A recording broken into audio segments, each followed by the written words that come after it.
y todos los asistentes al arranque de esta jornada por la defensa de las pensiones y las jubilaciones dignas organizados por el Sindicato de Trabajadores Académicos de la Universidad Autónoma Chapingo, Estawach. Este es un primer momento, pero también es la siguiente semana y en 2 semanas tendremos algunas otras presentaciones. Estará con nosotros el compañero Leal de la UAM y también el licenciado Arturo Alcalde en una futura presentación. Bien, el tema que nos convoca el día de hoy va más allá de un argumento ideológico y creo que lo dejará muy patente aquí el licenciado Óscar Alzaga. Y sin más preámbulos, cedo la palabra al maestro José Guadalupe Pérez Elizalde. Bienvenidas y bienvenidos. Ernesto Aguilar Mondragón, secretario general del Sindicato de Trabajadores Académicos de la Universidad Autónoma Chapingo, Estawach. Bienvenidas y bienvenidos. Iniciamos. Compañeras y compañeros, buenas noches. Bienvenidos a este evento. Uno o el primero de los varios que se van a organizar, se están organizando, y que esperemos sirvan, que nutran la lucha que se está dando a lo largo y ancho de toda la República en torno a este tema de las pensiones y las jubilaciones. Es un tema además que no solamente corresponde a tiempos recientes. Esto además ha sido una lucha por la reivindicación del salario, más en el periodo neoliberal, los últimos 30 años, donde, como todos ustedes saben, los salarios se han caído un 70, un 77%, y que los trabajadores han dado una lucha permanente, cotidiana, para conseguir reivindicar el salario, recuperarlo. Y bueno, cuando todo el mundo pensaba que después de 2018 iba a haber las condiciones más adecuadas para que se recuperaran los salarios, y que sí, efectivamente puede ser que se estén recuperando en términos generales, el salario general por lo menos, que se esté recuperando. Sin embargo, esto que está sucediendo con apenas la resolución de la Suprema Corte el 24-25 de febrero, pues es un golpe más, que es como un residuo, digamos, del periodo neoliberal, donde el salario es atacado. La decisión de la Suprema Corte parece más una decisión económico, política, financiera, que una resolución apegada incluso a los derechos humanos, apegada a lo que establece la OIT, apegada a lo que estaría sosteniendo la Corte Interamericana de Derechos Humanos. En fin, digamos que rebasa a los derechos humanos, le pega a los derechos humanos y le pega algo fundamental para nosotros como trabajadores. Algo que vamos a decir es sagrado, el salario.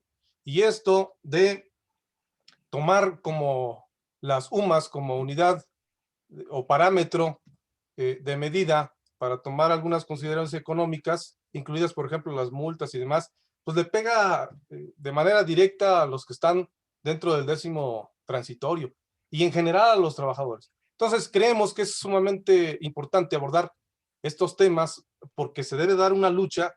Si bien la Suprema Corte, las resoluciones son inapelables, pues bueno, pero sí podemos ir a instancias internacionales y sí tenemos que dar la lucha por recuperar nuestros salarios, por recuperar la visión del derecho humano al salario que consagra nuestra propia Carta Magna. En fin, tenemos que seguir la lucha y este es uno de los eventos que vamos a seguir haciendo para lograr congregar, catalizar y conducir una lucha que sea, esperemos, de corto plazo, para que los trabajadores no pierdan, los trabajadores y sus pensiones no pierdan su valor. Le dejo la palabra, compañero Óscar Alzaga. Tú mismo nos puedes regalar un poco de tu currículum, de tu trayectoria. Pues te dejo el micrófono, compañero. Gracias. Buenas noches todas, amigas, amigos. Es un gusto estar con ustedes. ¿Sí se escucha mejor? Ok. Y de mi semblanza personal muy breve, ya decía hace rato que hace 45 años empecé con la asesoría de sindicatos como trabajador solo de trabajadores y solo de sindicatos independientes y que luchan. Es un gusto poderlo decir. Y también haber participado ya en no sé cuántas luchas en este proyecto. Hemos estado en el sindicato de telefonistas, fue mi primer gran experiencia. Anteriormente solo de manera tangencial con la tendencia democrática y en contacto con los sindicatos universitarios que entonces estaban surgiendo con bastante empuje, como el Estudian y otros sindicatos del país, que es la etapa de la década de los 70, cuando surgen bastantes sindicatos, la lucha de la tendencia democrática, la lucha del sindicato telefonista, donde ya directamente participo con ellos durante poco más de 3 años, y a partir de ahí una cantidad de sindicatos, creo que casi de todas las ramas, que han vivido en nuestro país, y últimamente pues estamos aquí en el sindicato minero, metalúrgico, siderúrgico, y con la Confederación Internacional de Trabajadores, que es el intento de una nueva central que pueda aprovechar esta coyuntura y buscar espacios importantísimos en el país, porque estamos en una crisis brutal del sindicalismo mexicano, de sus derechos. Ustedes saben de la venta de los contratos colectivos de trabajo, estos llamados contratos de protección patronal, pero también con tribunales que siguen igual que hace 20 años, como las juntas, tanto la federal, que es la junta más importante del país, niega el acceso a la justicia a los trabajadores de manera esencial. Este es un problema muy serio. Lo mismo que el outsourcing, que creció tanto, y la caída salarial en estos, por decir, 36 años, desde el gobierno de la Madrid hasta el anterior, 36 años, tiene una caída en la que se reconoce por varios organismos internacionales que llegamos a salarios más bajos que los de Guatemala, El Salvador y Honduras, es decir, de los salarios más bajos del mundo. Esto hay que tenerlo presente porque, si bien es cierto, se ha recuperado un poco el salario, no es lo suficiente. Todavía no estamos ni siquiera en los salarios de Guatemala. Y es importante saberlo, porque esto agrava más esta medida que tomó la segunda sala de la Suprema Corte de Justicia de la Nación. Entrando a nuestro tema, les quiero decir en primer lugar que todavía no sale la resolución de la segunda sala, es decir, la resolución donde podamos ver cuáles son los razonamientos que los que ellos fundaron su decisión, y lo único que encontramos es, no sé si se puede ver bien, un comunicado de prensa, que ustedes lo pueden bajar, de la segunda sala, donde pues no se dice nada, solamente la decisión que tomaron, pero sí se dicen dos mentiras. Claro, les leo las dos mentiras. Licenciado, perdón, antes de que lea, lo escuchamos un poquito lejano, un poquito viciado el audio. No sé si tenga tapado su micrófono o podamos ahí ver algo para que escuche con claridad, porque es muy interesante lo que está comentando. Yo que tenga que, me dijeron que me acercara un poco más al micrófono, a ver si así puede escucharse mejor, no sé, porque si no tendría que cambiar, me parece un poco ya tarde para cambiar de... lo que les decía a ustedes es que todavía no hay una resolución en la que podamos conocer, bien leer, en qué se basaron, qué fundamentos tienen estos 5 ministros de la Suprema Corte. La sala 1 se compone por 6 ministros y la sala 2 por 5, y en conjunto deberían de ser los 11 ministros los que resolvieran dependiendo. A ver, salió aquí, me creo que sea admitir. ¿Sí se escucha o sigue mal? ¿Sí? ¿Se escucha mejor? Me estoy acercando más para que se pueda escuchar mejor, o no sé. Un poco mejor, compañero. Se escucha un poco mejor. Vamos a hacer el esfuerzo de tratar de entenderlo así. Bueno. Y a ver, si es más cerca soy mejor. Les decía que todo lo que tenemos es, además de lo que sacó la prensa, es este comunicado que ustedes pueden bajar de internet. Es una página, no es más, en donde me sorprendieron dos partes del texto. Dice que como para la reforma constitucional se refieren a la de 2017, eliminó el salario mínimo como parámetro para calcular el monto de los pagos de diversas obligaciones, multas, créditos y aportaciones de seguridad social. Lo de aportaciones de seguridad social no está en la ley de ISSSTE. Este es un primer error muy importante. En la ley de ISSSTE no dice el parámetro para las aportaciones de seguridad social. Y luego dice dos mentiras. La decisión de la segunda sala permitirá que continúe la recuperación del salario. Sin idiotez, es un contrasentido. La decisión de la segunda sala permitirá que continúe la recuperación del salario sin poner en riesgo los fondos de pensiones. Son dos mentiras que en este comunicado de prensa nos dan a entender. Ahora, entrando ya al tema, decíamos que por un lado ataca sobre todo el artículo 1 de la Constitución, es abiertamente contrario. El artículo 1 de la Constitución que establece por primera vez en México los derechos humanos hasta 2011, se reformó este artículo y no se reformó por los gobiernos mexicanos ni por la Suprema Corte Mexicana, ni el Parlamento de la Cámara de Senadores ni de los Diputados.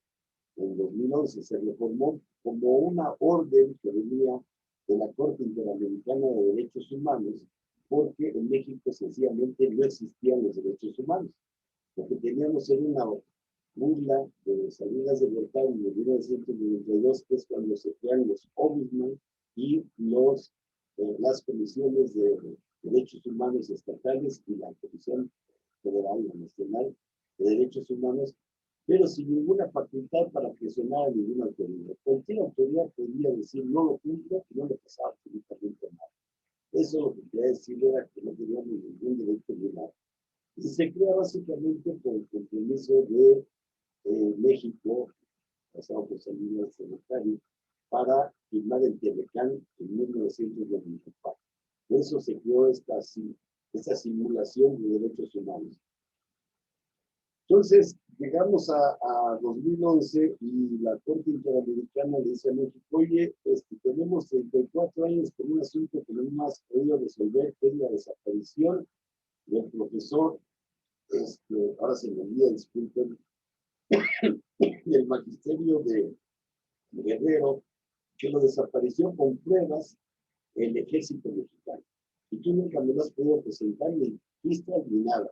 Entonces, como veo que en tu constitución no aparecen los derechos humanos, te pido que lo establezcas. 12 años esperó la Corte Interamericana para que aparecieran, hasta que le dijo, si no aparecen los derechos humanos en tu constitución, voy a tener que denunciar en una asamblea de la ONU, porque, como ustedes saben, la Corte Interamericana de Derechos Humanos depende de la ONU.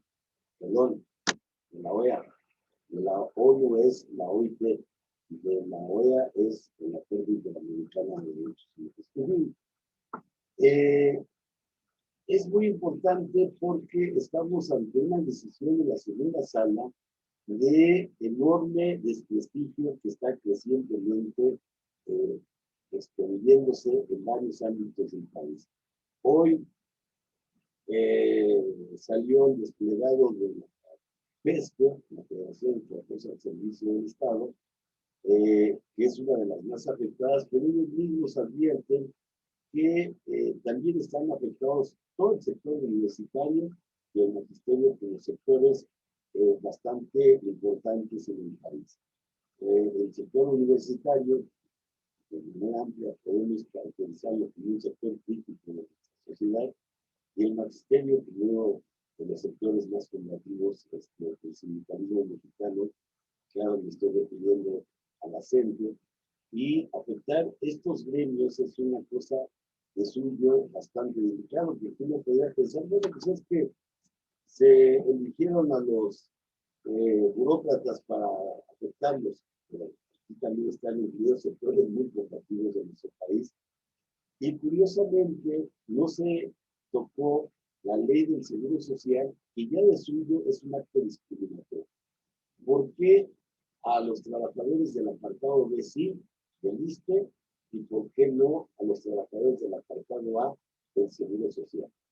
Esto por sí solo constituye una violación brutal al primer artículo que prohíbe estrictamente cualquier forma discriminatoria en el trabajo, en la seguridad social, etc. Es decir, se habla de formas de discriminación de cualquier índole que están estrictamente prohibidas. Segundo, es una medida regresiva, porque se tuvo durante muchos años el tope del salario mínimo y ahora se reduce y de suyo es una medida regresiva que también está prohibido por el artículo primero, que dice que los nuevos principios constitucionales de nuestro país deben de ser la universalidad de los derechos, la indivisibilidad de los derechos. Aquí segundo concepto es muy importante para nosotros, porque quiere decir que no solamente es lo que afecta al salario del trabajador, sino al ingreso de una familia. Aquí se está afectando de una manera muy seria a las familias de los trabajadores, o de las trabajadoras, como sea el caso, y estos son derechos ahora ya considerados indivisibles, es decir, no son uno los del trabajo y otro los de la familia, es uno solo. Y igual decíamos el derecho a la progresividad de los derechos humanos y no a la regresividad que está prohibida.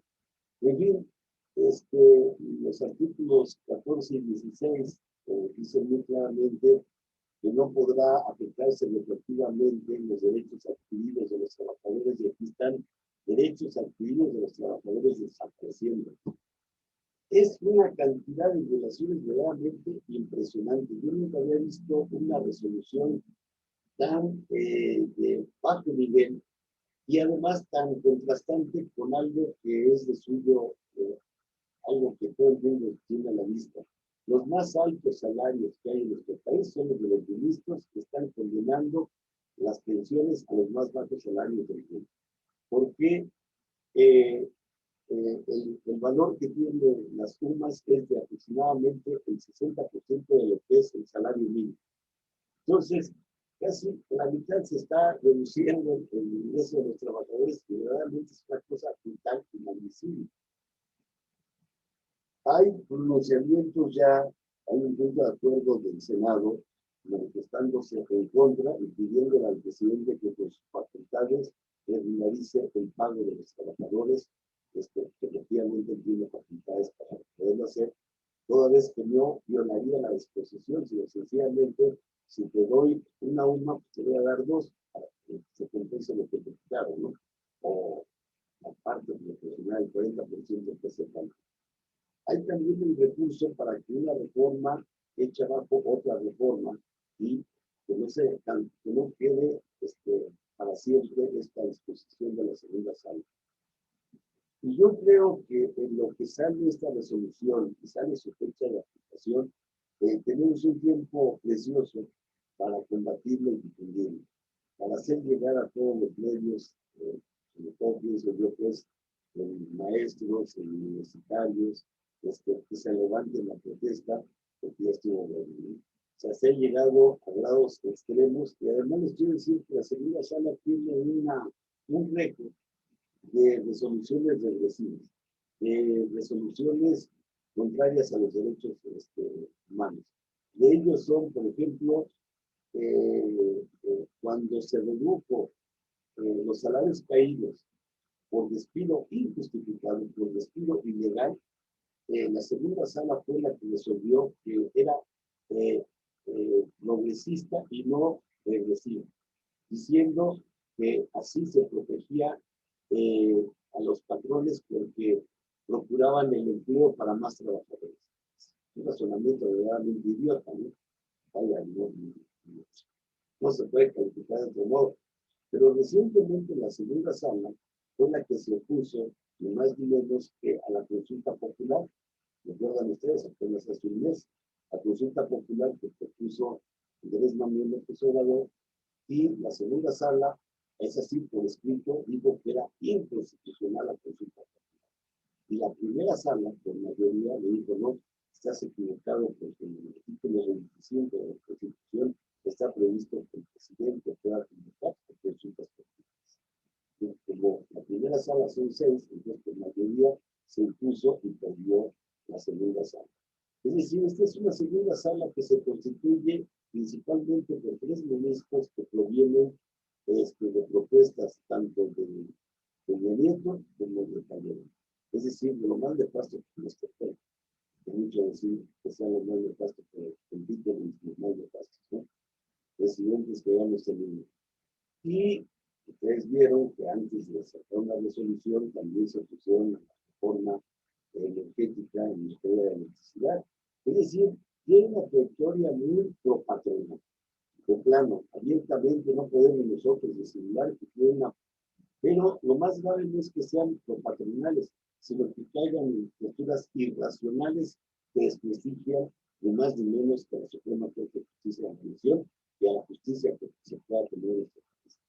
Esto además se está llevando a un extremo donde, permítanme salir un poco del tema jurídico, pero nosotros creemos desde hace rato que la oligarquía de México es la que está manejando todos estos hilos en los partidos, en los sindicatos, a la CTM en concreto, en las cámaras patronales, en los medios de comunicación, pero tienen una característica nuestra oligarquía, como la mayoría de las oligarquías del mundo. Nunca da la cara. Eso es muy importante saberlo. Es un poco como la novela de Pedro Páramo, que a través de sus matones asesinaba a la gente, a través de su abogado corrompió autoridades, torcía leyes, y él nunca daba la cara, sino que tenía a través de quién están manipulando todo esto. Aquí detrás de todo esto está el problema de los bajos salarios. El problema de que ustedes saben que la banca se ha favorecido muchísimo con el sistema pensionario que tiene el país. Entonces, el hecho ya desde hace 1995 de que se diera la privatización de los ahorros de los trabajadores en sus pensiones, permitió un fortalecimiento de la banca impresionante. Por eso es que yo no me puedo meter más en esto. Recuerdo a mi amiga Cristina Laurel y a otros especialistas, al propio invitado que ustedes van a tener,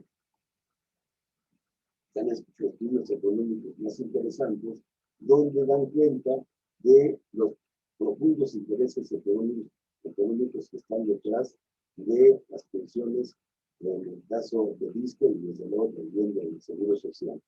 La individualización de las cuentas, de los fondos de ahorro de los trabajadores para las pensiones y para las jubilaciones, ya fue un mecanismo para esa privatización. Y que en verdad, si no fue más bien, pues fue porque tuvimos bastantes protestas de los trabajadores para frenar resistencias muy, muy importantes que se dieron de los sectores, sobre todo del Seguro Social.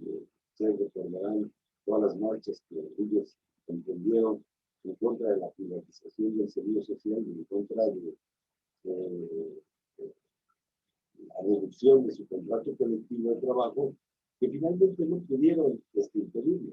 Finalmente les quiero decir a ustedes que nosotros tenemos una historia donde la mayoría de las jubilaciones, que era la prestación más importante que tuvieron los sindicatos del país, los más importantes, en casi todo se perdió la jubilación, que es una pensión mejorada, y casi la mayoría de los sindicatos se perdió o se redujo de una manera bastante drástica. No les digo de los contratos colectivos, porque ustedes lo saben, se han convertido en contratos de protección patronal, el crecimiento del outsourcing, que es un cáncer de la relación laboral. ¿Por qué es un cáncer primordial el outsourcing? Porque solo contrata a trabajadores eventuales. Y en un centro de trabajo donde hay trabajadores eventuales, se vive bajo un régimen de temor de perder el trabajo. Entonces, imagínense ustedes alrededor de 5 millones de trabajadores que son los que están bajo el outsourcing, en donde es imposible que un trabajador pueda organizarse para formar un sindicato, menos para lograr un contrato colectivo de trabajo y mucho menos para estallar una huelga, porque están amenazados de despido y los despiden en el momento que se les pega la cama al patrón, aparte de la vida física de los pagos de las cuentas seguras patronales en el Seguro Social, en la vivienda, etc.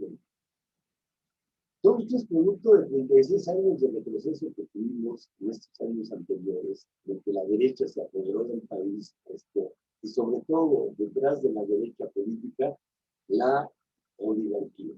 Es decir, los grandes empresarios que ya no son más nacionales, como en algún tiempo se presumió, sino donde ustedes saben que las cámaras patronales están de la industria automotriz, están dominadas por el capital extranjero, y el comercio están dominadas por Walmart, el comercio están dominadas por Oxxo, etcétera. Y este es un conglomerado de capitales internacionales que son realmente los que están detrás de estos últimos 5 ministros que emitieron esta resolución. No podemos también hablar todavía de si son los 5 o fueron 4 o fueron 3 los que resolvieron esta resolución, porque no tenemos todavía la resolución para leerla con cuidado y saber quiénes se opusieron. A veces el voto individual de un ministro puede ser muy iluminador de todas las violaciones que se cometieron constitucionales y legales, ¿no? Es decir, a las leyes y a la propia Constitución, y desde luego a los tratados internacionales que México tiene suscritos.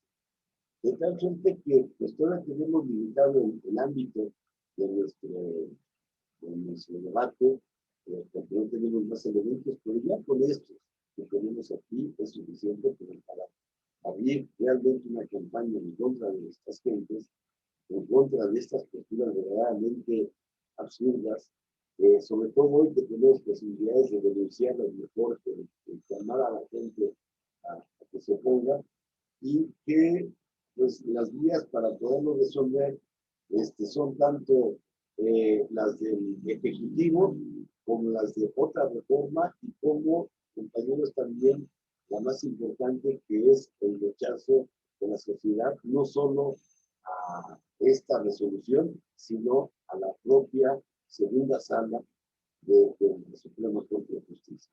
Y llamar que estamos ante una vergüenza nacional para todo el país, que se lleguen estos niveles de ilegalidad, de ruindad, porque de suyo son derechos inhumanos, en tratar de que la gente viva con un 60% del salario mínimo, es verdaderamente un llamado a crear grandes sectores de la población que vivan del hambre.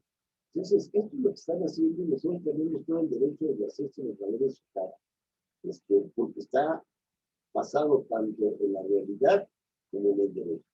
Y la razón, desde luego, nos está asistiendo a reserva de tener más elementos, ya que se publique la resolución, que pensamos que quizá los Estados Unidos se acostumbran a publicar los viernes las resoluciones, pero no sabemos si este viernes mañana pueda salir, por tarde un poco más.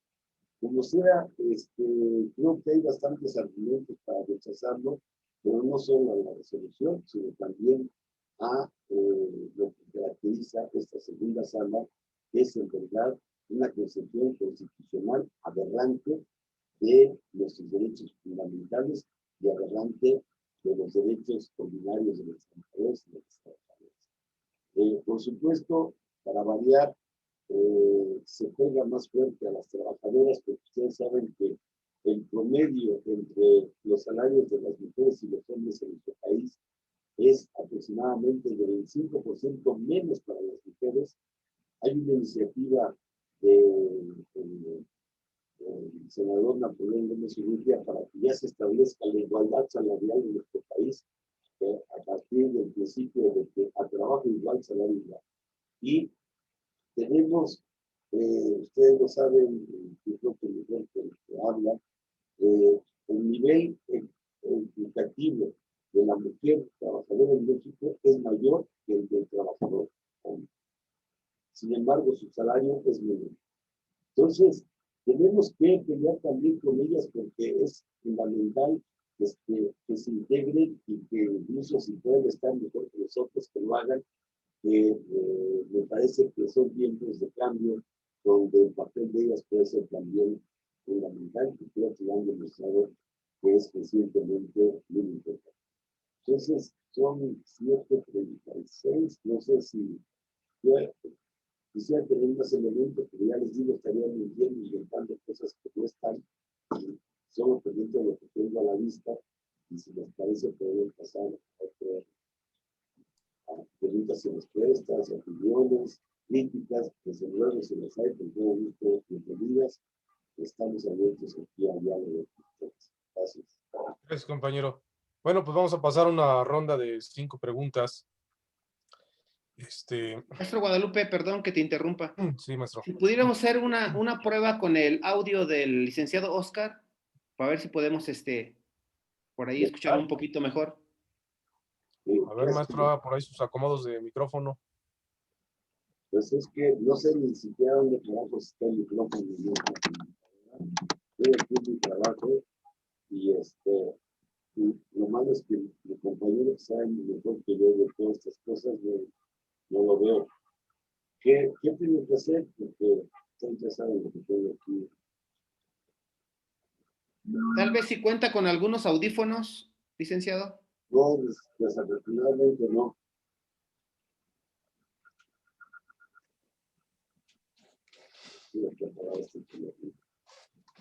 No, no tengo audífonos, quizá para la próxima reunión, pero Está bien, maestro. bien. Está bien. Vamos a continuar y vamos a todos a poner atención a lo que nos comente el compañero Oscar. Bueno, vamos a iniciar una ronda de preguntas.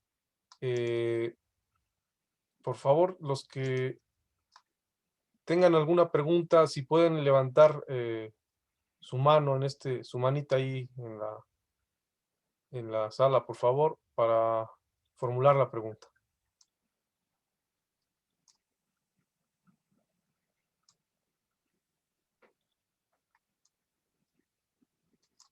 O también escribirla en el chat.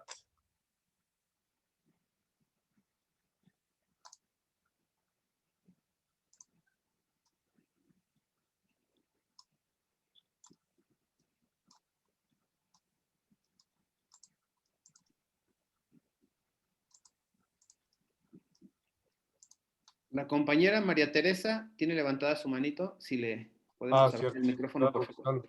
Estaba buscando una mano amarilla, pero aquí es azul. Adelante, compañera. Buenas noches. Yo quiero preguntar,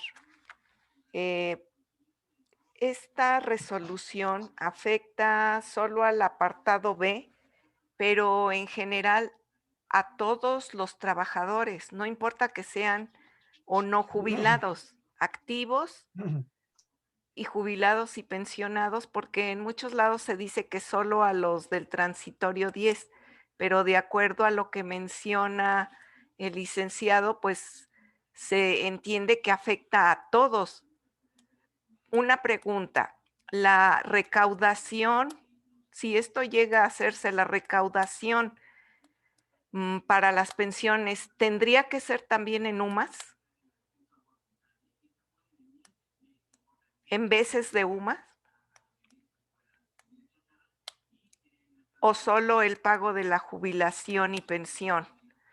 Y en ese caso también a todos los compañeros que tengan afores, ¿le afectaría de la misma manera porque su recaudación sería también en UMAS? Y el aumento, desde luego, de las pensiones anual, porque actualmente, digo, el salario mínimo ha aumentado más de 70%, y sin embargo las sumas solo llegan a un poco más de 20. Gracias. No habiendo otra pregunta, maestro, pues adelante, pues. ¿O hay alguna pregunta, secretario general, por ahí en el chat? Bueno, a mí me gustaría hacer una, si me lo permite, licenciado Oscar, Adelante. también. En un escenario catastrófico que no se pudiera echar atrás esta resolución, ¿el siguiente paso sería romper el tope, ya sea en UMAS o en salarios mínimos? Es la pregunta muy concreta. Ale Soriano tiene otra pregunta. Por favor, formúlala.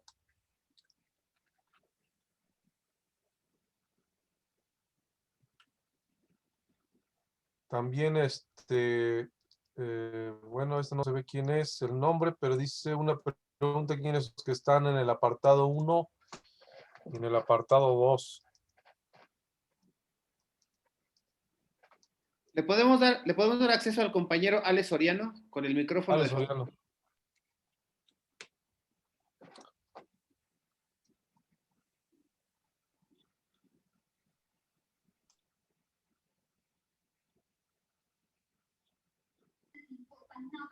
Ya, creo que ya.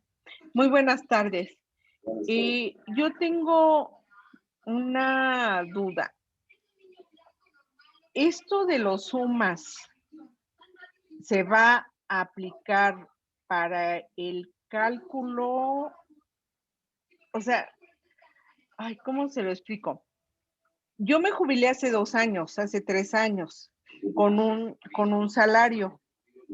Entonces, ese salario es el que me están dando. No está convertido a UMAS, no está convertido a salarios mínimos ni nada. Por un lado. Entonces, ¿cómo es que dicen que está afectando al cálculo de los salarios? Ahí no lo entiendo. La otra pregunta es los incrementos que están dando tanto en el Seguro Social como en el ISSSTE, están calculados en términos al porcentaje que están dando de aumento a los trabajadores en activo, según yo he entendido. Entonces, ¿a qué se están refiriendo con el incremento en UMAS, que lo están dando en UMAS? O sea, como que a mí no me está quedando muy clara toda esta situación. Y la última pregunta es, en un momento dado, si de acuerdo a los incrementos, llego al tope de 10 UMAS, ¿ya no me darán aumento en lo consecutivo? Esas son mis preguntas. Muchas gracias. Adelante, Oscar. ¿Me toca? Bien.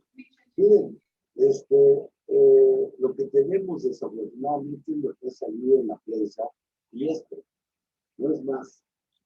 Y aquí se habla exclusivamente de la ley de ISSSTE, no se habla de la ley de IMSS. Entonces, esto es una primera cuestión para tenerla clara,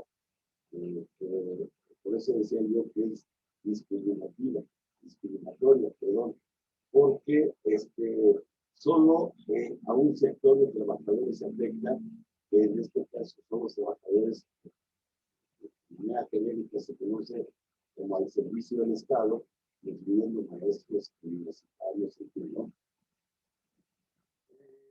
Por un lado, y por otro lado, solo se refiere a que la base para determinar las pensiones obligatorias serán en base a la UMA, que sabemos que vale el 60% del salario mínimo, y que es con lo que se va a aplicar. Y esta es la síntesis que resumen en el título, se los leo. El cálculo del tope máximo de pensiones obligatorias de los trabajadores del Estado sujetos al artículo 10 transitorio de la ley de ISSSTE debe determinarse por una base a la UMA, con base a la UMA, dice la segunda sala de la Suprema. Y luego los otros elementos que yo les daba, desafortunadamente todo este desagregado que ustedes quieren que precisemos no lo mencionan. Pero, de lo que decía la compañera Soriano, se pueden aplicar retroactivamente. Por ejemplo, el caso de ella es muy interesante porque ella ya hace 2 años de entendido que tiene su jubilación y tiene un salario, una jubilación mayor al salario mínimo actual y por supuesto mayor a la UMA. Se le puede aplicar a ella. Esta es una aberración, porque está prohibido aplicar retroactivamente una ley nueva. Es decir, que además le estarían obligando a usted a renunciar a un salario que no es jurídicamente denunciable. le estarían condenando a usted a un ingreso de miseria que no tiene ningún fundamento para aplicarse. En el caso de la compañera, porque ya son derechos adquiridos que tiene la ley, yo tengo derechos adquiridos que no pueden invocar, principalmente el del salario, el de la categoría y la antigüedad. Estos son tres derechos que a nadie se le puede obligar a reducir. Mi derecho de antigüedad, si tengo 20 años, 15, los que sea, nadie me los puede reducir. Mi categoría tampoco, bajarme de categoría, porque las categorías se basan en las funciones de la persona y el salario menos. Entonces estaríamos ante una aberración en la aplicación de esta norma para el caso de la compañera Ale. Ahora, de las demás preguntas, ¿afecta solo el apartado B? Sí, lo está diciendo aquí, ¿no? No afecta al apartado A. Desde luego no queremos que se afecte a todos por igual. Al contrario, lo que queremos es que no haya discriminación en donde a unos no se les afecta y a los otros sí. Y este es un derecho que tenemos que hacer valer porque no hay nada que los distinga a ustedes. Más aún, en la reforma de 2017 a la Constitución se equiparan para efectos para efectos de la libertad sindical, se equiparan los dos los trabajadores del apartado A y del B. Es decir, en materia de libertad sindical ya no va a haber más diferencias entre uno y otro apartado. Y si no hay para efectos de la libertad sindical, menos puede haber para efectos del salario. Vaya, son razonamientos jurídicos los que les expongo a ustedes para poder reclamarlos y exigirlos, ¿no? Ahora, en el caso de se afecta a todos activos o no activos, jubilados,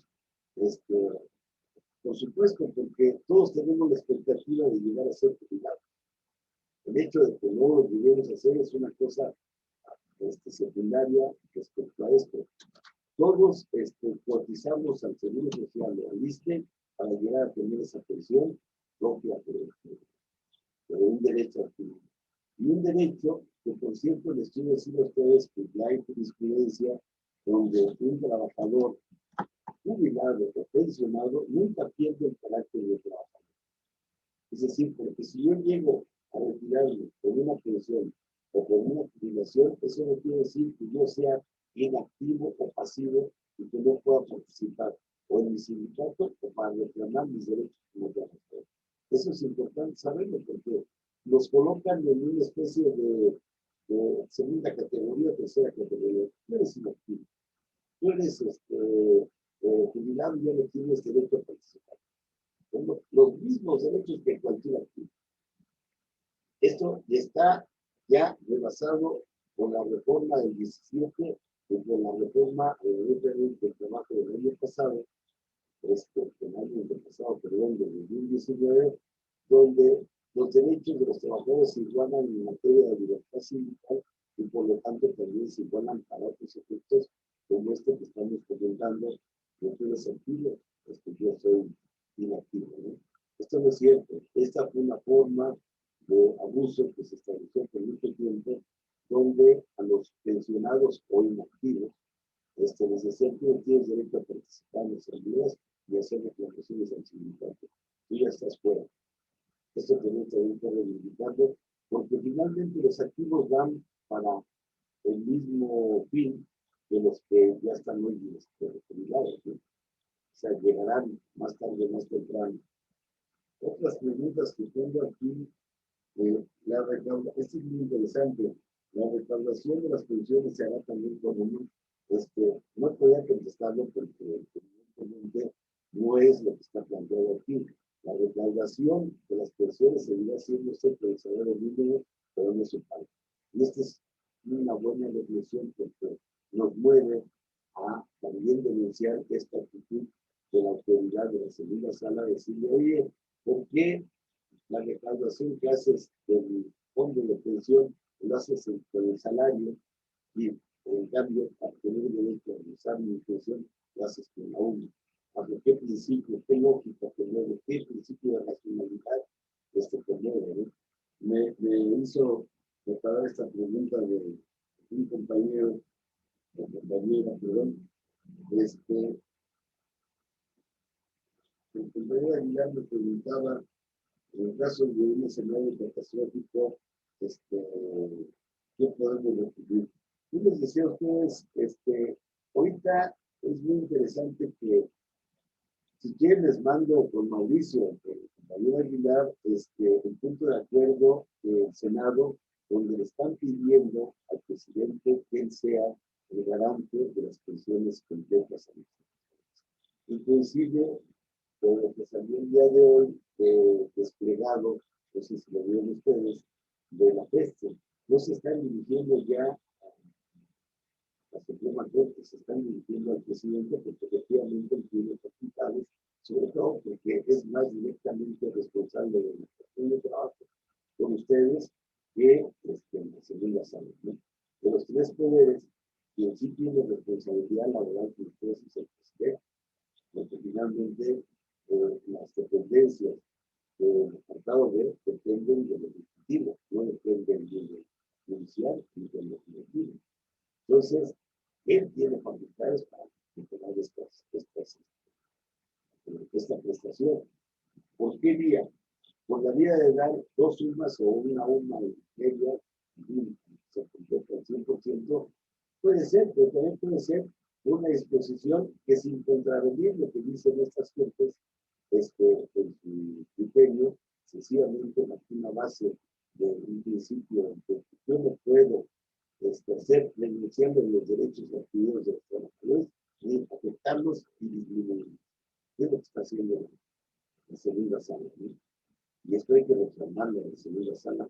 ¿Con qué ética puedes tú reducir el ingreso de los trabajadores para sus pensiones? ¿Bajo qué fundamento constitucional? Yo creo que en la segunda sala se metió a un problema muy serio desde mi punto de vista. Nos acostumbramos en los tiempos del neoliberalismo a ver caer nuestros derechos, no tenemos por qué seguirlo haciendo. Entonces, creo que la reclamación está ahí. Yo también, el compañero Aguilar preguntaba si podía ser con las mismas sumas apuntadas o con más salario. Yo diría que sería por el salario. Y que la pensión tiene que fijarse en función a que no haya denuncia de derechos de ningún tipo. Ahora, podemos buscarlo. Y me parece que había varias formas, pues nosotros hemos vivido, como es establecerlos con. Ustedes recuerdan que los contratos colectivos están hechos para mejorar la ley de trabajo y la misma Constitución. Y no significa contravenir. ¿Se acuerdan, no? Sí. Vamos mejorando todos nuestros contratos y vamos estableciendo derechos que superen a la ley y que no son ilegales. Por ejemplo, es otra vía. Yo me atrevería a sugerirles varios días, pero sí me gustaría también tener más claro qué contenido es el que trae esa resolución para poderla tratar hasta donde se pueda, ¿no? Parece que hay, bueno, aquí están las preguntas más importantes que me hicieron, y empecé con la señora Soriano, yo creo que ya son básicamente, ¿no? Gracias, maestro. Sí.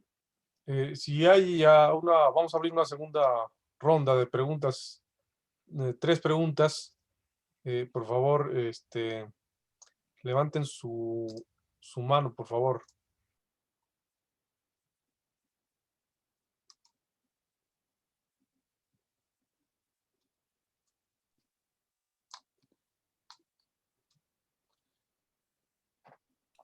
A ver, por ahí dice Rodríguez, legalmente, ¿por qué aplicar retroactividad? Me imagino que se refiere al tema de las UMAS y no salario mínimo. Sí, y la compañera Ale Soriano está solicitando que le abramos el micrófono una vez más, por favor. Y, perdón, también en el chat hay otra pregunta de la compañera Amada. Si quieren, se las leo. Dice, Por favor. soy trabajadora de la Secretaría de Salud a punto de jubilarme.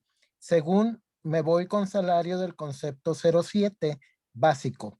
¿Con esto quiere decir que voy a recibir menos del concepto básico actual?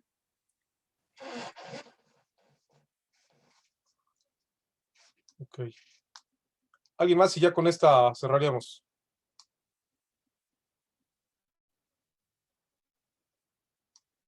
Adelante, compañero Oscar, con las preguntas que se formularon. Son 3, me parece. Miren, yo solamente dos, el de la retroactividad, que por ley y la Constitución establece muy claramente que no se puede aplicar una ley retroactivamente, porque sería lo que ya la compañera Ale Soriano le estaba diciendo. Yo tengo una jubilación de tantos años y es mayor incluso que el salario mínimo actualmente la que percibo. Imagínense reducirla al valor de las sumas, pues. Es un verdadero ataque a los derechos adquiridos de la compañera. Se supone que las normas se aplican a partir de su vigencia en adelante, no hacia atrás. ¿Sí me explico? Para que en este caso, bueno, si se afecta a la compañía de Soriano o cualquier otra persona que estuviera en su condición, estaríamos ante un doble ataque, no solamente por lo que establece la disposición a futuro, sino lo que está afectando a quien ya adquirió estos derechos desde hace tiempo. Entonces, es totalmente ilegal. Y en el caso del concepto 07, le pediría a la compañera que planteó que nos pudiera decir, yo desconozco, disculpen ustedes, a qué se refiere el concepto 07, para saber qué tipo de pensión se me va a aplicar, ¿no? ¿Podrían abrirle el micrófono a la compañera que está pidiendo, hizo formular las primeras preguntas, ahora quiere un diálogo circular ahí? ¿Cómo te llamas, compañera? María Teresa Olivera. Adelante. Sí, quiero preguntar, de acuerdo a lo que dice el licenciado, ¿por qué entonces hay compañeros que ya les pagan en UMAS? ¿Por qué les calcularon su pensión en UMAS desde el 2016? Algunos hay casos, si es que hasta apenas ahora se está aprobando. Eso uno. Y lo otro, es que ya. Bueno, eso por lo pronto. Bueno, adelante, compañero. Compañera Ale Soriano pide la palabra. Su micrófono.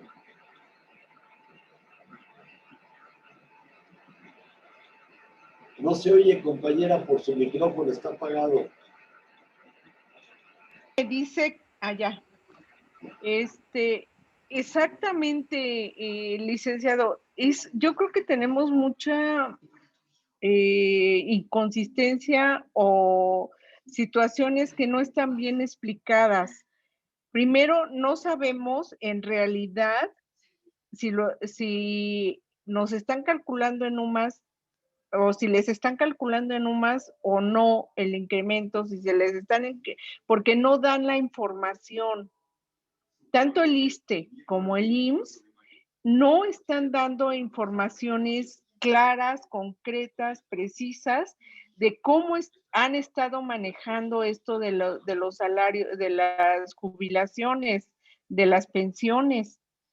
Se les pregunta y no nos dan respuestas claras, por un lado. Entonces, ¿cómo podemos saber en realidad cómo está siendo el procedimiento? ¿Desde cuándo están aplicando en UMAS? ¿Qué es lo que, o sea, tendremos que pedir una revisión personal, individual? ¿Cómo podemos hacerle para saber realmente qué es lo que está, cómo está el proceso, tanto en el ISSSTE como en el IMSS? Y por otro lado, ¿qué podemos hacer si en la ley del ISSSTE, en los artículos que hablan sobre la pensión, dice que todo será calculado en salarios mínimos? Entonces, la jurisprudencia está por encima de la ley del ISSSTE ellos se la pueden, o sea, pueden decir, ok, la Suprema Corte dijo que ya eran UMAS, pero sin embargo la ley del ISSSTE no la han cambiado, y la ley del ISSSTE dice salarios mínimos, así con sus dos palabras. Entonces, ¿qué es lo que podemos hacer para podernos amparar, para poder reclamar esta situación? Porque creo que también en el IMSS, no estoy muy segura, también sus leyes o contratos o convenios dicen claramente salarios mínimos. No lo sé, pero si lo dice, entonces, ¿por qué tenemos que aceptar que ahora nos vengan con los sumas? Esas son mis dos preguntas. Sí. Primero, compañeros y compañeras, no nos entendemos más por la falta de información. No metamos lo de ISSSTE, porque como bien dice la compañera, no lo conocemos bien, y además porque no está involucrado en esta resolución. Estamos tratando de una resolución que es la que nos ha creado esta inquietud y esta zozobra, y buscamos respuesta a esto. No nos metamos en otras cosas que ni siquiera conocemos bien. Esto es de lo que estamos hablando hoy, nada más, para no entendernos. Segundo, de lo que dice la compañera Ale, no dependamos tanto de las autoridades para saber nuestra situación. Busquemos nosotros mismos la información de nuestros compañeras y compañeros. A ver, usted ya está criminal, a usted no le están afectando, podrían afectarlo, pero ¿cuántos más hay como usted para que se junten y para que sepan que, como usted, no deben de renunciar a los derechos que ya tienen aquí? ¿Sí me explico? Ahora, ese es el caso de usted. Hay otros casos de compañeros activos, a los que, por lo que he escuchado ahorita, algunos sí ya les vienen aplicando desde el 2016 o 2017 las UMAS, y otros que todavía no se las han aplicado. Entonces, busquemos a los compañeros que están en una y otra situación para poder ver qué les han dicho a cada uno, por qué diablos le están aplicando un derecho a unos y a otros no. Ahora, les quiero decir también otra cosa que es importante. Lo que está resolviendo la Suprema Corte es una controversia que significa que hay dos opiniones encontradas. Una que dice que no se deben de aplicar las sumas sino los salarios mínimos, y otra que dice que deben de ser las sumas. La que ganó es la de las sumas. Entonces, o sea, la peor de las dos alternativas. Y aquí, esa resolución necesitamos conocerla para saber qué razonamientos hubo para aplicar una o para aplicar la otra, y para poderlas combatir. Pero no nos tenemos que esperar a conocerlas para ya empezar a denunciarlas. Yo creo que tenemos que hacer nuestro inventario de casos de nosotros mismos, con la información que tenemos, saber cuántos compañeros están. Ahorita hablamos de tres situaciones distintas. De los activos, los que ya les aplicaron las sumas y los que no les han aplicado las sumas. Y los jubilados, pensionados, a los que, como la compañera Ale, no le han aplicado nada. Y probablemente hay otros casos donde sí les aplicaron ya las sumas. Entonces, tener los escenarios de cada uno para poder volverlos a tratar con mayor precisión. Y luego les preguntaría a ustedes si sus jubilaciones o pensiones están reflejadas en contratos colectivos, porque sabemos que en el apartado B la mayoría tiene condiciones generales de trabajo, pero cuando están en el servicio directamente del gobierno, en las universidades sí hay contratos colectivos. En el caso de los maestros, aunque también tienen condiciones generales de trabajo, que es el equivalente a los contratos colectivos, había que ver en qué condiciones, porque ellos han logrado prerrogativas o derechos que no tienen el resto de los trabajadores del servicio del Estado. Por las razones que busquemos, porque han luchado más, o lo que sea. Entonces sí necesitamos tener como una especie de mapa de los compañeros que están activos, con un tipo de perspectiva de aplicación de la pensión, con UMAS o sin UMAS, y los que ya están jubilados, cuántos tienen UMAS y cuántos no, y entonces para saber que son casos distintos y que de manera distinta también tenemos que enfrentar. O sea, el caso de la compañera Ale es un caso, digamos, donde no ha sido afectado en lo más mínimo. Entonces hay que cuidar que no se le afecte a todos los compañeros que estén en la misma situación que ella. Pero los otros compañeros que pueden ser afectados por mayor razón tenemos que estar luchando porque no se les afecte. Y también los que están activos, en qué perspectivas se entienden a unos y a otros. Si ya están en la fase prejubilatoria, pues saber qué les están planteando también para poder atacar esos casos específicos. Y desde luego, esto que les decía a ustedes de la diferencia entre los trabajadores que tienen contrato colectivo y los que no lo tienen. De manera general, de todos modos, la ley es protectora de los trabajadores y lo que se está aquí aplicando es un criterio desprotector de los trabajadores en manos ni más ni menos que de la máxima autoridad en dirigir justicia en nuestro país, porque parece verdaderamente una desgracia nacional que se pueda llegar a esta situación.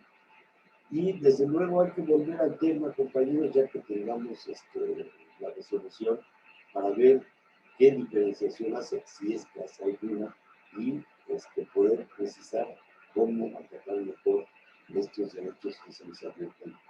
Y respecto a la retroactividad que planteó la compañera, creo que me Teresa Olivares, no se puede aplicar retroactivamente, ya lo habíamos comentado a propósito de la compañera Ale, no se le puede aplicar para decir que desde que te jubilaste vas a estar con un régimen de UMAS, o a partir de ahora vas a estar en un régimen de UMAS porque se está renunciando a derechos adquiridos. Entonces, no se puede afectar, sea de una forma o de otra, porque los derechos de los compañeros a una pensión con salario mínimo se adquieren desde que se adquiere el derecho a ser trabajador, y que una reforma no puede ser regresiva de los derechos que yo tengo antiguamente. Se supone que las UMAS se crearon solo para efectos de pagos de multas. Porque ustedes se acuerdan que en México estaba el salario mínimo y entonces dio de tasa para medir las multas de tránsito, las multas de esto, las multas de cualquier otra cosa. Entonces, para eso se crearon las sumas, para diferenciarlo del salario. El salario es congénito al trabajo, las sumas no. Entonces, estos son principios que nosotros tenemos que mantener como principios fundamentales de nuestros derechos y no andarnos confundiendo con criterios de límites o cosas que no tienen nada que ver con los derechos adquiridos del trabajo. Yo es lo que les podría contestar de esto. Disculpen, no tenemos más elementos, porque en el concepto 07 los podríamos ver con los compañeros. ¿Cuántas personas están bajo este concepto 07, bajo un régimen o bajo otro? Porque también es muy propio de estas autoridades del ISSSTE tener preferidos, ¿no? Tener consentidos, tener cuentacosas y demás. A mí me parece que también estos criterios arbitrarios habría que ubicarlos como eso, criterios arbitrarios en donde había que reclamar un trato igualitario y respetuoso a los derechos de todos. ¿No? No sé si se quedara por ahí alguna duda. Gracias, Oscar. Gracias, compañero. Pues, Maestro, hay una pregunta aquí en el WhatsApp, si me permites, rápidamente. adelante. Sí. Pregunta un compañero agremiado si se puede uno amparar o no ante esta resolución. Así muy, muy preciso. Y la segunda es, si no se puede uno amparar, entonces la movilización es la única salida. Miren, no se puede uno amparar porque la resolución precisamente resuelve amparos que estaban controvertidos. Unos resoluciones que estaban con la UMA y otros que estaban con los salarios mínimos. Entonces, esta resolución es definitiva. no procedería el amparo desde el punto de vista jurídico.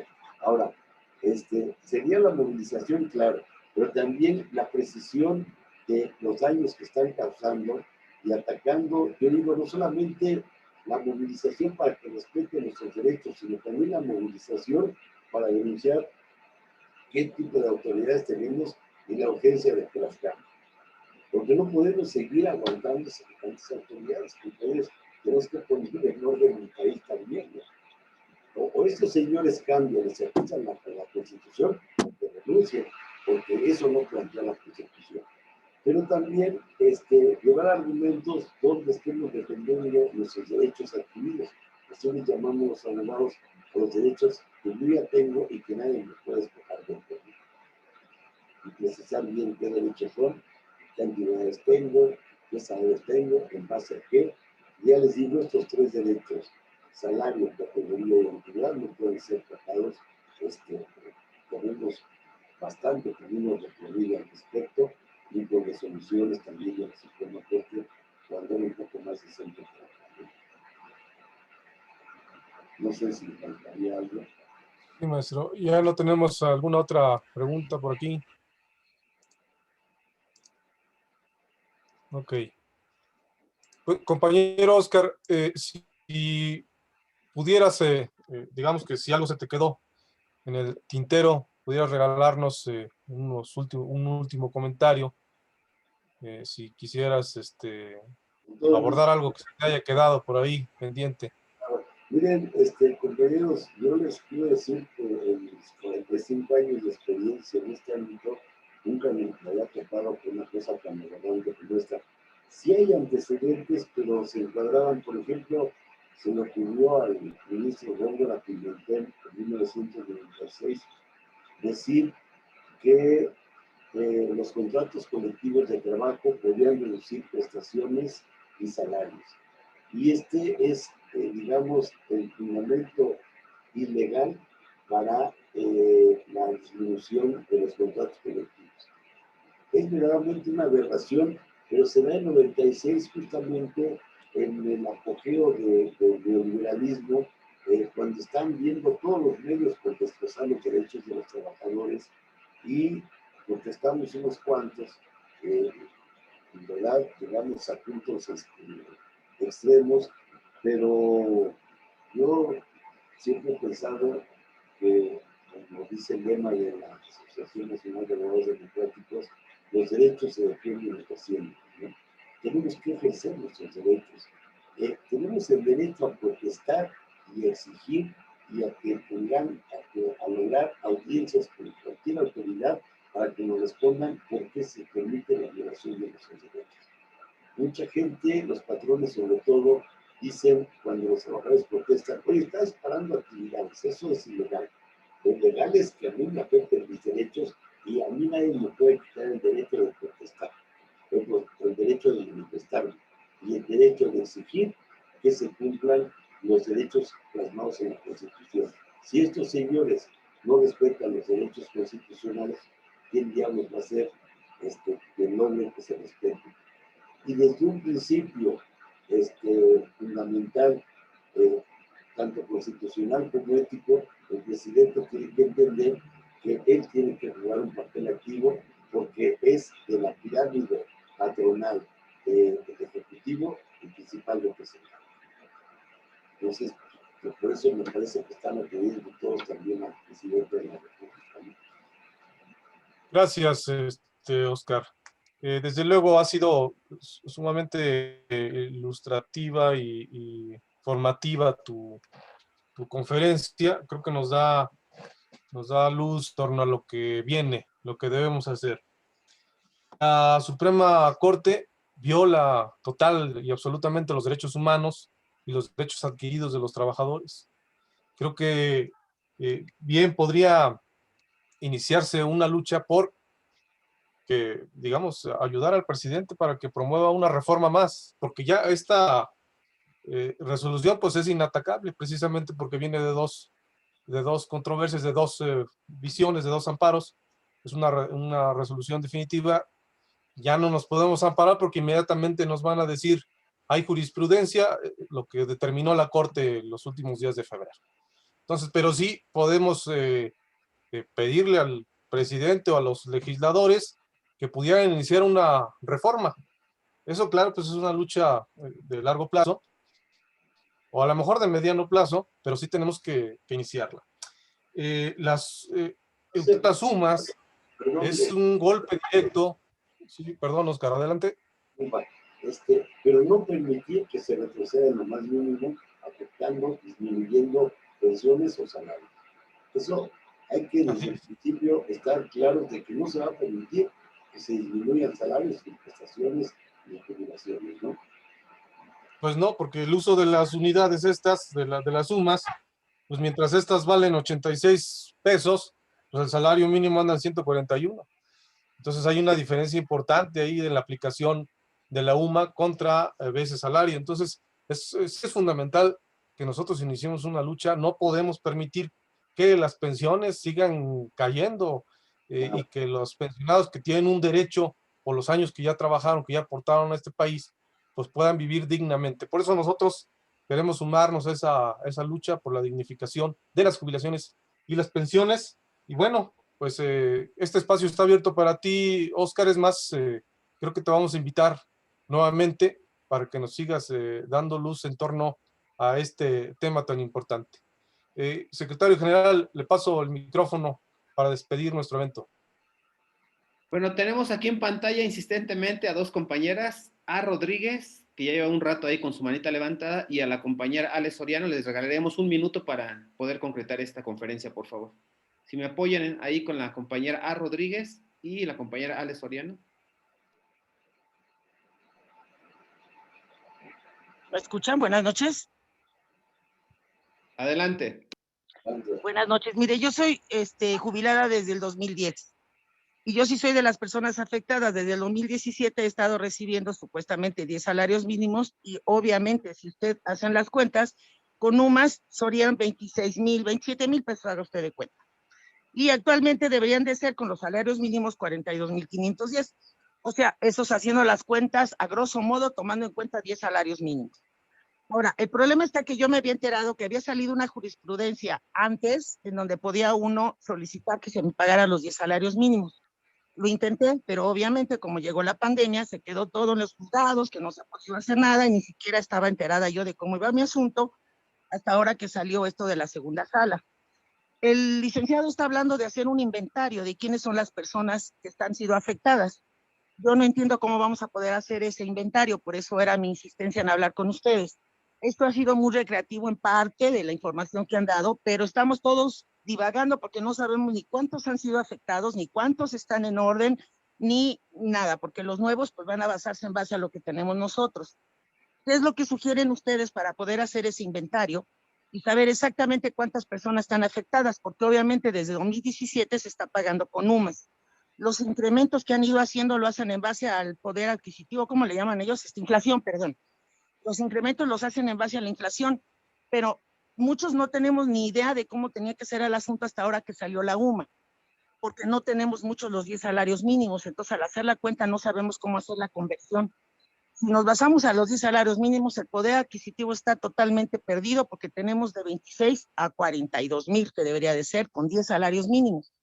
Y somos incapaces de hacer las cuentas para saber cuánto nos corresponde a cada quien. ¿Cómo logramos ese inventario que ustedes necesitan para saber o cómo localizar al licenciado y poder ir analizándolo de manera particular qué tanto estamos afectados? Les agradezco mucho. Adelante, Oscar. Sí, ya.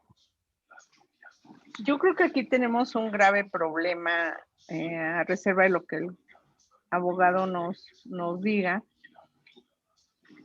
El que al estar la jurisprudencia o al ser otorgada esta jurisprudencia o aprobada, perdón, ya no nos deja ningún camino porque aunque peleemos, aunque digamos, nos va a pasar lo mismo que pasó cuando la ley del ISSSTE, que nos amparamos y demás, pero como vieron tantos amparos, salió la jurisprudencia en la que ya no nos podíamos amparar. Salió también la jurisprudencia en que no nos podíamos amparar para que nos integraran todas las prestaciones al salario de jubilación. Entonces, creo que aquí estamos ante un grave problema político y económico. O sea, están viendo, yo creo que a mi parecer, esta jurisprudencia salió a petición del mismo presidente. ¿Por qué? Porque ya no quiere pagar el doble de lo que está pagando. O sea, si nos pagaran en salarios mínimos o si se les pagaran en salarios mínimos. Compañera, yo me pediría que abreviara, porque ya estábamos terminando, y concreta, nada más, por favor. Sí, en concreto, abogado, entonces, aunque hagamos la manifestación, ¿qué es lo que va a pasar? Claro. Si me permite, compañera, lo primero que quisiera decirles es que no hay peor derrota que cuando uno mismo se da por derrotado. Mientras no hagamos el esfuerzo que tenemos que hacer, crear un inventario, y además usted tiene más que perder que los otros compañeros, a quienes ya se les aplicó la UMA. Entonces, sí les pediría que no nos demos por derrotados de antemano, que no le atribuyamos al presidente lo que aquí hay claramente una responsabilidad, porque si le atribuimos esta responsabilidad al presidente, estamos dejando de lado la segunda sala. Tenemos derecho a dejar la segunda sala de lado, los que están llegando a esta conclusión. Esos señores, ¿usted sabe cuánto ganan esos señores juristas a la Suprema Corte? Más de $500,000 de pesos mensuales, nominalmente. Ganan mucho más que el presidente. Y no sé si ustedes se han enterado de que este presidente sacó una iniciativa que fue aprobada para que nadie gane más que el presidente de la República. Si alguien tiene el mérito de tener reconocimiento del pueblo en México, es el presidente. Y por eso está planteando que nadie gane más. Pero hay mucha oposición y la principal es de la Suprema Corte de Justicia. Entonces, si nosotros no tenemos claridad contra quién vamos a luchar y le tiramos a todo el mundo o nos derrotamos antes, pues vamos a perder nosotros mismos sin tener posibilidades de avanzar porque nos estamos dando por derrotados de antemano. Y hacer responsable al presidente me parece que no sería lo más correcto, pero tenemos ahí a la cara de nosotros la canallada de la Suprema Corte de Justicia. Usted sabe que hay tres poderes y que ahorita es cuando más se está peleando la independencia del poder de la Suprema Corte de Justicia, que es el poder judicial, así como las cámaras son el poder legislativo, el ejecutivo, el ejecutivo. Entonces, pero por otro lado, nosotros tenemos que hacer nuestro propio inventario para saber de qué estamos hablando. ¿Por qué tenemos compañeros en un caso y en otro que deberían de ser iguales? Entonces, tenemos que hacer nuestro propio inventario. Ahora, una cosa totalmente a favor de la compañera que me dijo que había metido una demanda hace un año. El derecho de los jubilados a su salario es imprescriptible. Es decir, son derechos de trato sucesivo de los abogados. ¿Por qué? Porque yo vivo de mi salario o de mi pensión. Entonces no tiene caducidad, no tiene prescripción. No me pueden decir, oye, tu derecho prescribió en 1 año o 2 años. Aquí no. Aquí tenemos esa ventaja. Y hay que decirles a los compañeros que tienen sus demandas en contra de la aplicación de la UMA, que de nuevo coincido con ellos en que en los tribunales se han paralizado por la pandemia, pero ya estamos también próximos a salir y también no nos desesperemos porque desafortunadamente estamos mal organizados. Sería buenísimo que ustedes pudieran hacer este Zoom para saber cuántos trabajadores están en diversas condiciones, que no son muchas, y para poder también saber qué tipo de lucha es la que nosotros tenemos que intentar. En cualquier caso, es una agresión a todos los trabajadores. Pero sí hay que delimitar exactamente qué tipo de autoridad es la que nos está afectando, porque si otros están dirigiendo al presidente y nosotros aquí nos vamos a dirigir, ¿y qué le vamos a plantear? Tenemos que verlo, ¿no? Pero, por ejemplo, nuestro contrato colectivo Yo sí me pasaría mucho de él para decir, a mí no me puedes quitar estos derechos. En el caso concreto de ustedes, que son de Chapingo, donde entiendo que hay un contrato colectivo, ¿no? Habría que verlo y saber qué está planteando ese contrato colectivo respecto a lo que estamos viendo aquí. No se puede hacer retroceder un contrato colectivo, y esto no trata la resolución de la segunda sala, que los contratos colectivos se puedan hacer retroceder. ¿Sí me explico, compañeros? Esto hay que pelearlo, definitivamente. Y yo, con todo respeto a la compañera, le diría que hay que ser más optimistas para salir a luchar, porque tenemos que hacer un esfuerzo cada vez más grande, porque no nos afecten de la manera en que están tratando de hacerlo. Y en esto yo les confieso que tengo optimismo y que sí se puede avanzar. Y sobre todo, ahorita, que ustedes saben que vivimos en este país 36 años donde los aumentos a los salarios mínimos eran del 3, 4, 5%. Y los últimos 3 aumentos salariales que hemos tenido están arriba del 10, 15 o 20%. Entonces, tratemos de sacarle de esta realidad lo más positivo que se tiene y ser optimistas para poder impulsar esa lucha de nuevo planteamiento de los cambios. Sería el último comentario. Y les agradezco mucho su atención, estimadas compañeras y compañeros. Gracias, Oscar. Te agradecemos mucho la presencia. Finalmente, maestro Ernesto. Sí, muchísimas gracias, licenciado Oscar Alzaga. Agradecemos enormemente su participación en esta jornada y estamos seguros que no será la última vez que nos veamos por acá. A todas y todos los asistentes, muchísimas gracias, compañeras y compañeros. Que viva la lucha unitaria de los compañeros trabajadores y trabajadoras. Que viva el Estawach. Buenas noches. Buenas noches.